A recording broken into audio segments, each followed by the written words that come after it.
நம்ம இன்னைக்கு ரொம்ப சிம்பிள் அண்ட் டேஸ்டியான சிக்கன் குழம்பு எப்படி பண்ணுறதுன்னு பார்க்க போகிறோம். குக்கரில் எப்படி செய்கிறதுன்னு பார்க்க போகிறோம்.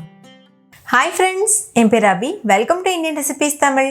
வீடியோக்குள்ளே போகிறதுக்கு முன்னாடி நம்ம சேனல் இந்தியன் ரெசிபீஸ் தமிழை சப்ஸ்கிரைப் பண்ணிக்கோங்க. கூடவே இருக்க பெல் சிம்லையும் கிளிக் பண்ணிக்கோங்க.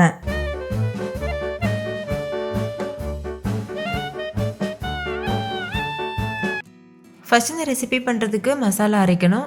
அதுக்கு 2 டீஸ்பூன் மிளகு, 1 டீஸ்பூன் சோம்பு, 1 டீஸ்பூன் சீரகம், 2-3 கிராம்பு, ஒரு பட்டை, இதெல்லாம் ஒரு மிக்சி ஜாரில் சேர்த்துக்கோங்க. சேர்த்துட்டு இது எந்தளவு முடியுமோ அந்தளவுக்கு ஃபைன் பவுடராக அரைச்சி எடுத்துக்கோங்க. பாருங்கள், இந்தளவுக்கு இதை அரைச்சாச்சு. இப்போ இது கூடவே ஒரு கொத்து கருவேப்பிலை, 2 துண்டு இஞ்சி, ஒரு கைப்பிடி அளவு பூண்டு பற்கள், ஒரு கைப்பிடி அளவுக்கு சின்ன வெங்காயம், இதெல்லாம் சேர்த்துக்கோங்க. இது கூடவே அரை கப் அளவுக்கு துருவின தேங்காய் சேர்த்துக்கோங்க. இது எந்தளவுக்கு முடியுமோ அந்தளவுக்கு அரைச்சிக்கோங்க. இது கூடவே 5-6 முந்திரி பருப்பு, 1 டீஸ்பூன் கசகசா, இது எல்லாத்தையுமே தண்ணியில் ஊற வச்சு வச்சுருக்கேன் ஒரு அரை மணி நேரத்துக்கு. அதை அந்த தண்ணியோடவே சேர்த்துட்டு ஃபைன் பேஸ்ட்டாக அரைச்சி எடுத்துக்கோங்க. நீங்கள் முந்திரி பருப்புக்கு பதிலாக பொட்டுக்கடலை யூஸ் பண்ணலாம், அப்படி இல்லைன்னா ஸ்கிப் பண்ணிடலாம். இப்போ ஒரு குக்கர் சூடுபடுத்திட்டு 1/4 கப் நல்லெண்ணெய் சேர்த்துட்டு நல்லெண்ணெய் சூடானதுக்கப்புறமா 2 பிரிஞ்சி இலை, 2 பட்டை, 2 ஏலக்காய், 2-3 கிராம்பு, 1 நட்சத்திர சோம்பு, 1 கல்பாசி, இதெல்லாம் சேர்த்துட்டு 2 பெரிய சைஸ் வெங்காயத்தை பொடியை அரிஞ்சு சேர்த்துக்கோங்க. கூடவே 1 கப் அளவுக்கு சின்ன வெங்காயத்தை நசுக்கிட்டு சேர்த்துக்கோங்க. நம்ம இடி உரல் வச்சுருப்போம்ல, அதில் வச்சு நல்லா நச்சுட்டு சேர்த்துக்கோங்க. இல்லை நீங்கள் பொடியாக கட் பண்ணிவிட்டு கூட சேர்த்துக்கலாம்.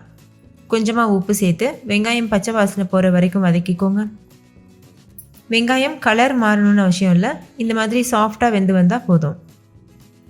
இப்போ இது கூட 2 பெரிய சைஸ் தக்காளி இந்த மாதிரி கட் பண்ணிவிட்டு சேர்த்துக்கோங்க. தக்காளி நல்லா பழுத்த பழமாக இருக்கணும். சேர்த்துட்டு இதையும் நல்லா வதக்கிடுங்க.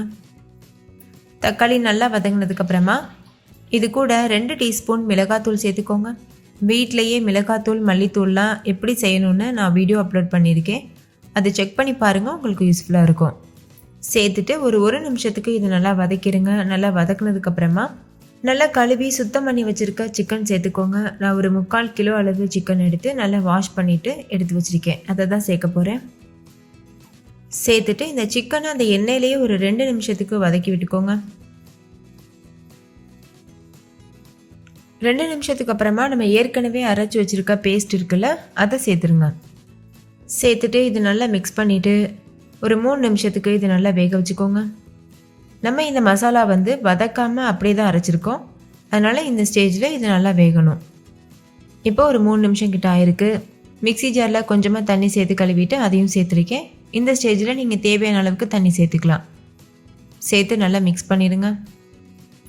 அடுத்து இதில் 3 டீஸ்பூன் அளவுக்கு மல்லித்தூள் சேர்த்துக்கோங்க. மல்லித்தூள் நான் வீட்டிலேயே அரைச்சதாக சேர்த்துருக்கேன்.